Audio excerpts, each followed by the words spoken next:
In today's video, I am going to talk to you about what it looks like to start your own direct primary care practice as a doctor.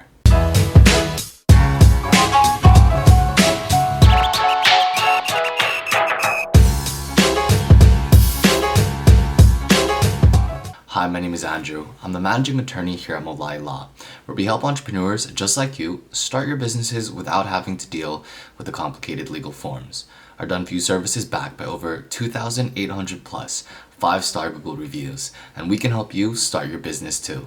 The purpose of these videos are to provide you with as much guidance and clarity in the beginning stages of starting your own practice. So if you haven't already, please make sure you hit the like, subscribe, as well as the bell notification so you don't miss out on any future videos. Prior to starting any business, it's always recommended to speak with a professional. With that side note out of the way, let's go ahead and discuss what it looks like to start your own direct primary care practice. The reason why a lot of MDs choose to start their own direct primary care practice is because of the freedom that having and owning your own business provides. 1, you get to set your own hours. 2, you get to operate and manage the business as you like. You get to hire who you want. You get to fire who you want. Additionally, you have the ability to create and build upon a brand that you can be proud of. Now, starting a direct primary care practice may not be very clear for a lot of people. In other words, it may have not been a first thought, or it may not have been in their plans. However, there is a shift towards small business owners that are now MDs. One of the most important aspects of starting a direct primary care practice is business planning. In other words, it's not smart to jump into a direct primary care practice without having a business plan first. Now the question is, what do these business plans look like for many MDs and doctors out there?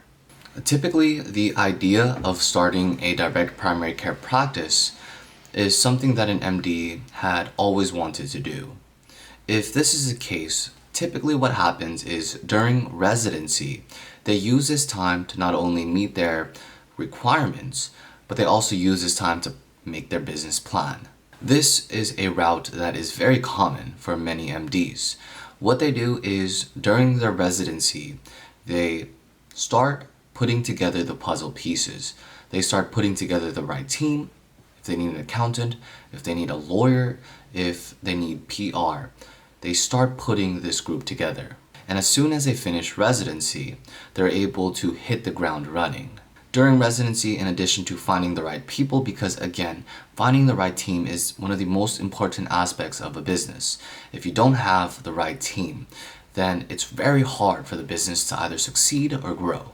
Even if these team members may not have some sort of professional role, if you have a partner, a husband, a wife, then you're going to want to reach out to them for support as well. In addition to finding the right people for your business, you're going to want to make sure that you have the resources. So during your time in residency, it's a good idea to start saving money if direct primary care is on your horizon. Once the business plan is formed, once the right team is put together, and the resources are in place, once the MD finishes their residency program, again, they start hitting the ground running with their own practice. But the question is, where are the patients going to come from? One common practice is pre-enrolling patients in the direct primary care practice so that come the start date, they're able to start providing care to their newly established patients. Now, additional steps that MDs take are potentially taking some sort of small business class. Small business classes are very helpful in learning how to operate a general business. Once you get the basic understanding of how to run a business, you're then able to apply the medical field and the medical terms that you've learned to the actual business practice itself. Now that an MD is finished with residency, they still need to be able to have some sort of resource or income. And so typically what we see is an MD that's starting their direct primary care practice will engage in some sort of work for a hospital, working anywhere from 20 hours to 40 hours a week. Now, there is a common trend where MDs will work their direct primary care business as well as working in some sort of urgent care. While this is an option, there are limitations. They're limited in that they're not able to see and treat Medicare eligible patients. However, in this situation, working as a direct primary care doctor as well as urgent care, while it limits you to being able to see Medicare eligible patients, you're actually able to see other patients that have other insurers. Now, if an MD is already operating some sort of existing practice other than primary direct care, there are going to have to be some cutting of cords in this process of starting their own direct primary care business. And what I mean by this is when an MD already has an existing practice, what they most likely also have are contracts with other insured providers. Once the MD makes the decision to go down that path of starting their own direct primary care practice, they will need to not only cut the contracts with existing insurers, but they will also have to inform their current patients that they can no longer accept the insurer's providers. This means that the MD will have to cut contracts and ties with not only insurance providers but also potential patients.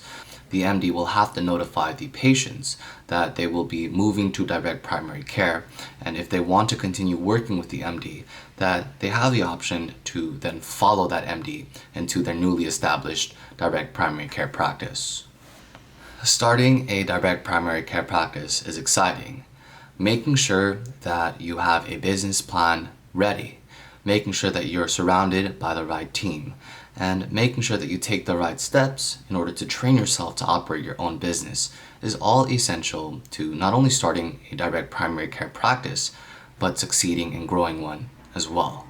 If you happen to have any questions about what I talked about in today's video, make sure you click the link in the description box below to book your free call with a professional who can help you better understand how to start your own direct primary care practice. If you happen to enjoy this video, make sure you hit the like, subscribe, as well as the bell notification so you don't miss out on any future videos. It's time to invest in yourself. It's time to rise. If you would like to continue learning more about LLCs, businesses, online businesses, go ahead and watch one of these videos.